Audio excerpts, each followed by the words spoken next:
Ladies and gentlemen, please take your seats. You know, sometimes the con is the thing in which we'll catch the conscience of the king, and if you're within the sound of my voice, that must mean you're in the seats with once more. As always, my name is Dave Voigt, and I'm the host of this podcast, where we sit down with a wide-ranging variety of industry professionals and pick their brain about current projects, state of the industry, how they got started, and so very much more in a light and conversational fashion. And if you like how we do it over here, and I'm assuming that you do, because, well, you're listening to us right now, you can find us, this podcast, to subscribe to it, basically wherever you find your podcasts. Amazon, Apple, Spotify, Google, it's all good. And plus you can find every single one of our episodes archived over at our YouTube channel. Also, it'd be really great if you could follow us on social media, either at In the Seats or at It's Podcast One, for all sorts of updates. And finally, and I dare say most importantly, please do us the kindness of paying us a visit over at In the Seats, intheseats.ca, for all the latest and greatest movie news and reviews from the world of entertainment, television, film, and beyond, because we love writing about it and talking about it, and we love it when you read about it, because, well, we like the moving image, we like film, we like television. What can we say? It's kind of what we do. But on this episode, we got a fun one. It's Paul Tanter's, dark comedy Stealing Chaplin, which is hitting VOD platforms fairly soon, if I am not mistaken. It's going to be on TVOD and digital platforms and DVD on April 20th. So I do recommend you go check it out. It's a quirky film, but it's a fun film. It's a dark comedy. It's very much in the vein of something like Martin McDonagh or even the Coen brothers would do. It's a fun little run through Vegas that with a dark sense of humor. And basically, the premise of the whole thing is it's kind of it's inspired by, at the very least, some real events, as two Las Vegas con men dig up and steal the corpse of comedian Charlie Chaplin in order to ransom it. But the theft gains the world's attention, and the reward, as the reward keeps rising, every local criminal element and dirty cop in town kind of wants a piece of the action, and these two guys are over their heads. It's an independent film, but it's definitely a fun one, and it's worth checking out if you like your comedy with a little bit of a dark edge to it, because we got a hell of a kick out of it. Not only did we talk with director Paul Tanter, but we talked with the writers and stars of the film, Simon Phillips and Doug Phillips, as well as producer Al Sapienza, just about the making thereof. And these guys were good. These guys were good for a lot of laughs. It was a fun chat, and the movie is a fun ride. Excuse me, Ken Bressers. I apologize. I got my names mixed up, but it was. We sat down with Ken Bressers, the producer, but this is a fun film, and it is a fun ride, and I hope you enjoy it, and because it's worth watching, and it's worth having some fun with. But enjoy our talk with Simon, Doug, Paul, and Ken. All right. Well, gents, obviously, first off, thank you so much for the time today. I appreciate it. Congratulations on the movie. Thank you very much. Now, I guess my first question is, walk me through the inspiration for the story. It says based on true events. Walk me through sort of the kickoff of the origin of the story. So it's a true story. Our movie is inspired by the true story, which is that two brothers in the 70s in Switzerland, actually did dig up Chaplin's body and tried to ransom it to the family. Not very successfully. But they took the coffin. They had the coffin in their living room, and a couple of weeks later, they were caught for making idiotic moves. They kept calling from public phone boxes, actually, and the police just narrowed down the area that they were calling from. And then eventually, they told them to call at 9 a.m. on a Saturday, and then they had 200 police stake out 200 phone boxes at 9 a.m. and just see who, and that's how they caught them. So we updated our story, obviously, for modern day Las Vegas.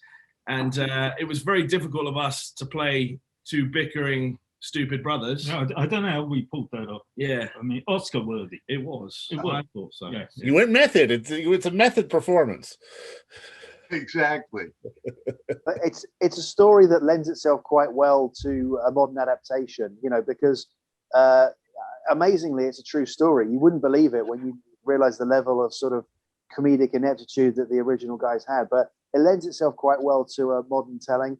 And we thought Vegas would be a great setting because it seems to be that Vegas feels like the sort of modern equivalent, you know, the modern version where you go for scams and schemes and capers and that kind of thing. So we thought, but let's take it out of Switzerland, set it in the modern day, and do a modern telling of it.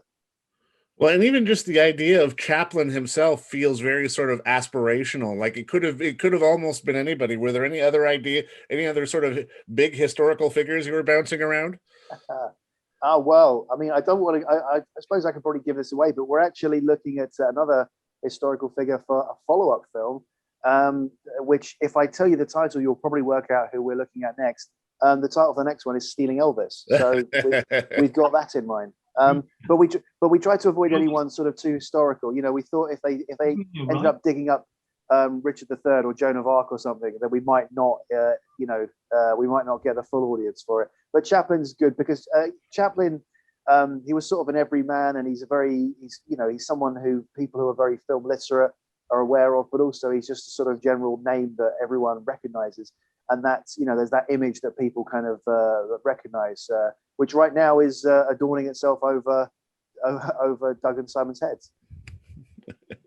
I actually wanted to do John Lennon next because I'm a big Rolling Stones fan, but it turns out he was cremated, so we couldn't do that. That'd be a bit hard. How was it for you guys as brothers, not just to work together, but to sort of have this sort of very dark comedy sort of play out sort of while you're running around the streets of Vegas? I answer that. Simon asked me to just write the two of them as us, so I did. And all the dark comedy and insanity just reminded me of most of the film sets we work on together. So yeah, writing it was kind of like just remembering our conversations. Also, we're not actually brothers. They're father and son. They're father and son. He's my illegitimate son. I don't admit to even impress Dave. I was gonna make make David guess which one was the dad and which one was the son. I know it's tough. It is tough. Yeah, that would have been fantastic. Now, talk to me a bit about shooting in Las Vegas, because I mean, not just sort of the logistics behind getting someone like Wayne Newton to be in the film, but I'm kind of curious. I've got to imagine like getting permits and whatnot can also be a little difficult in a town as crowded as Vegas. Or were you sort of channeling the spirit of independent filmmaking and doing a couple of shots on the down low? No problem with permits because we got very little cooperation from the city, county, and the state film organizations. You know, in all fairness, we did kind of plan this. You know, we didn't have a long lead time on it, but no, we had to work without. You know, we did the movie in spite of them, and hopefully the next movie we do in Las Vegas, we'll be working a lot closer with them. Yeah, Ken's right. We were very much channeling the spirit of independent film. Vegas is a very, very cinematic place to film, but it's also quite difficult to get, you know, the permits and that kind of thing if you're not a huge studio film with millions of dollars. You know, the Film Nevada don't tend to answer your emails very quickly when you say, well, the whole thing is going to cost, you know, less than a bag of chips. So we kind of didn't get a huge amount of help from the official bodies. So for things like places like the Strip and Fremont Street, what we did was we very cannily waited until the last night of filming. So that way, if we did get arrested, it wouldn't matter because we wouldn't need to be filming the next day. And we just went there. And this was the stuff that was at the beginning of the film with Doug and Simon dressed as Chaplin, so sort of collecting for charity as one of their scams. And we went down there and positioned the camera quite far away on a long lens and just shot for as long as we could until we saw like guys in those security uniforms that are kind of like that are deliberately designed to make them look like police, even though they're not really police, but they still got loads of stuff on their belt. And one of the things is usually a taser. And as soon as they kind of came paying attention, that's when we got out of there. But in terms of like actually filming in Vegas, we got a great number of locations, mainly thanks to Ken, who knows like everyone in Vegas. And it was through Ken also that we managed to get Wayne Newton in the film, who very generously actually got us out of a bit of a situation with locations when we were trying to shoot in a cemetery. We were trying to get, permissions to shoot in cemeteries, and none of them wanted to let us film in them. And so Wayne, when we told him about this on the day we were filming with him, he said, "Well, look, why don't you come and film in my backyard?" And we sort of laughed and scoffed a bit and thought, "Oh, I don't think he realizes where we want to film." And we said, "Look, thank you. I think we need something a bit bigger than a backyard." And he said, "Come and see my backyard and tell me what you think." And so we went there after filming that night and looked at it, and it was a 27-acre horse farm where he breeds Arabian horses in the middle of Vegas, and it was perfect. And it's green and lush and full of trees and a little pond in the middle of it. And we put down some fake gravestones in it, and it looks perfect. And so Wayne cemented his reputation with us as the nicest guy in showbiz, because he totally got us out of a sticky situation and came and did the movie for us. And his wife is in it, and his daughter Lauren is in it as well. So yeah, it was fantastic. Yeah. Simon actually went out and bought a plot to do this in, right, Simon?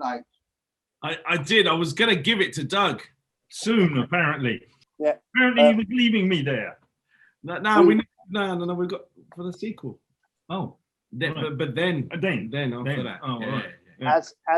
As part of our negotiations with one of the cemeteries, we thought if we bought a plot, then that would grease the wheels, and we bought it, and then they still said no. So I think in the end, we donated it to someone, didn't we? Someone who couldn't, like someone who couldn't afford to have a plot themselves. So we just donated it. But it was an interesting journey trying to find a cemetery to film in, and Wayne saved our skin. We actually, we could find a place to film in, but they didn't want us digging a grave, that was the big holdup. Wild. I mean, walk me through the story of how you all sort of got together and met, because having some Brits together to shoot a movie in Vegas doesn't seem like a straight line to me. Like, walk me through the story of how you all came together. Well, I discovered Paul and Simon, and we were introduced through a mutual friend, and I was looking to get more involved, and I really liked the stuff that they were doing. And I liked the way they were controlling the budgets. I liked the way they were working together. And that's how I came on board with Dystopian. So forevermore, when we get that Academy Award, I will be there as the one who discovered them. And we found Doug at a Burger King. Sorry, I stand corrected. It was a KFC. Well, that's much better. And me and Simon met on Tinder a few years ago. Oh, fantastic. Paul, is that keeping it a secret, Paul? Because it doesn't sound like it. I thought it was Grindr. But I've been living in Las Vegas. I have a part. I go back and forth because of my business, but I've been living there for quite a few years, and my history there goes way back. And so when we were talking about the movie, I suggested that Vegas might be a good location. I'm really glad we picked it, because it really helped for me to at least have some contacts there, so we could pivot and get some really good locations, which is for an independent filmmaker.